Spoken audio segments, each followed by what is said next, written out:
صباح الفل.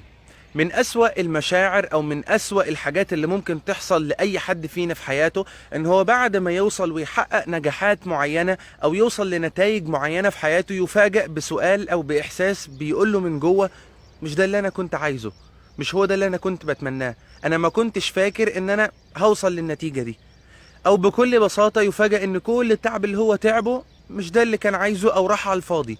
لذلك بتيجي هنا أهمية الخطوة اللي احنا هنتكلم عنها في الفيديو ده، هي خطوة الفاليوز أو القيم.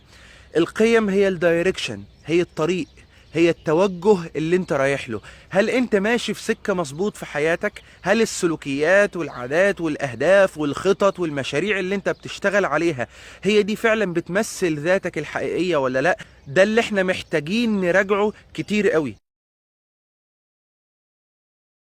القيم هي شيء لا يمكن الانتهاء منه، يعني قيمة رضا ربنا، قيمة الإنجاز، قيمة الفلوس، قيمة الحب، الأسرة، الصداقة، العطاء ومساعدة الناس. دي قيم وركائز أساسية انت بتحط عليها أهداف ومشاريع وبتبدأ تمشي فيها. هل في حد ممكن يوصل لآخر رضا ربنا؟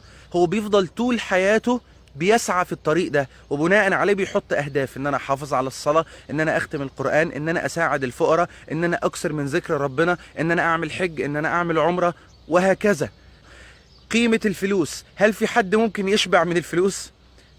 بالتأكيد لا، هي قيمة وإحساس جوه أنا عايز دي. فبتبدأ تحط أهداف تضاعف دخلك، تعمل مشاريع زيادة، تشتغل شغل إضافي، تستثمر، وهكذا. أنت بتبقى مستريح لما بتحس بالأمان المادي أو لما بتحس أن أنت في حالة financial freedom. فلذلك مهم قوي يا جماعة موضوع القيم. هل أنت بتفعل القيم في حياتك ولا لأ؟ ده موضوع في غاية الأهمية.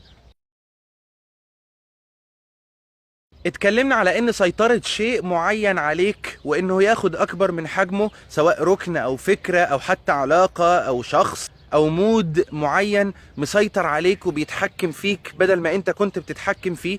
اتكلمنا ان الحل في التوازن، انك تعيش التوازن بين السبع اركان الرئيسية في حياتك، الخمسة في اتنين اللي هي اركان التطوير. فاتكلمنا ان مهم قوي التنوع والتوازن، لكن كتير من الناس لما يكون محبط او في حالة سلبية او في مشكلة كبيرة مسيطرة عليه، ففي الحقيقة هو محتاج هنا بوش او دفعة تخرجه من ده علشان يبدأ يقدر يتحكم في حياته ويوازن بين الاركان دي. الخطوة اللي هو محتاجها هي القيم، ان يشوف القيم الحقيقية اللي بتمثل ذاته: الشغف، الباشون، القيم، التوجهات، المكان اللي هو بيستريح فيه، الإحساس اللي دايما بيلح عليه من جوه، ويبدأ إن هو يخرج المشاعر أو القيم دي للنور ويبدأ يشتغل عليها. في الصحة النفسية بيسموا الموضوع ده، يقولك القنوات النظيفة. إن لما يكون إنسان في حالة عدم اتزان نفسي أو صحته النفسية مش كويسة، فيقولك إحنا هنبدأ نفتح له قنوات نظيفة، يعني نشوف هو بيحب إيه، هو بيتمنى ايه هي القيم المهمة اللي بتمثله في الحقيقة، اللي منها هيستمد الثقة بالنفس، اللي منها هيستمد التوازن، اللي منها هيلاقي نفسه، هيلاقي تقدير عالي لذاته. ونبدأ ان احنا نشتغل على الحاجات دي بخطط وبأهداف وبمشاريع، وان هو يبدأ ياخد خطوات من اجل التقدم في القيم دي. فايه هو ترتيب سلم القيم بتاعك علشان تبدأ تخرج من المتاهة وعلشان تبدأ تحقق النجاح في حياتك والتوازن؟ هو ده اللي احنا محتاجينه بدرجة كبيرة، لان يا جماعة القيم هي السلم اللي انت بتطلع عليه للنتائج او للمكان اللي انت عايز توصل له. فتخيل واحد حاطط السلم بتاعه على حيطة غلط، ما كلفش نفسه او ما فكرش ان هل هو ده اللي محتاج يوصل له ولا لا، وفضل يطلع على السلم يطلع على السلم ويتعب، اخد وقت، اخد مجهود، وبعد ما وصل اتلقى ان مش ده المكان اللي هو عايزه، فاضطر ينزل كل ده تاني علشان يبدأ يروح لمكان تاني هو بيتمناه.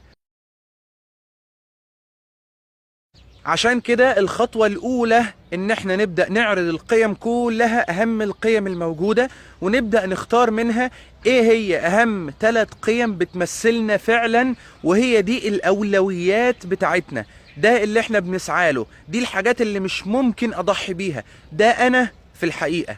فهنختار من قيم كتير قوي هتيجي قدامنا دلوقتي، هنختار ايه هي اهم 3 قيم فعلا. فابدأ استبعد القيم البعيدة عنك او الاشياء اللي انت مش شغوف بيها قوي، وفي النهاية اثبت على اهم 3 values، اهم 3 قيم بتمثلك في الحقيقة، علشان دي اللي هنبدأ نشتغل عليها في الخطوة اللي بعد كده.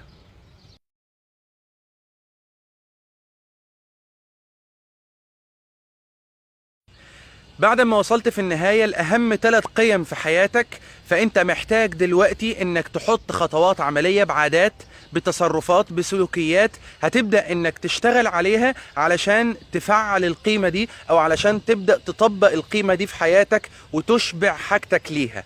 احنا بنقول دايما يا جماعة إن السعادة أو إن الراحة النفسية بتيجي من سد الفجوة ما بين الآن أو دلوقتي اللي هي الإنجازات الحالية، وما بين القيم أو المبادئ اللي أنا مؤمن بيها.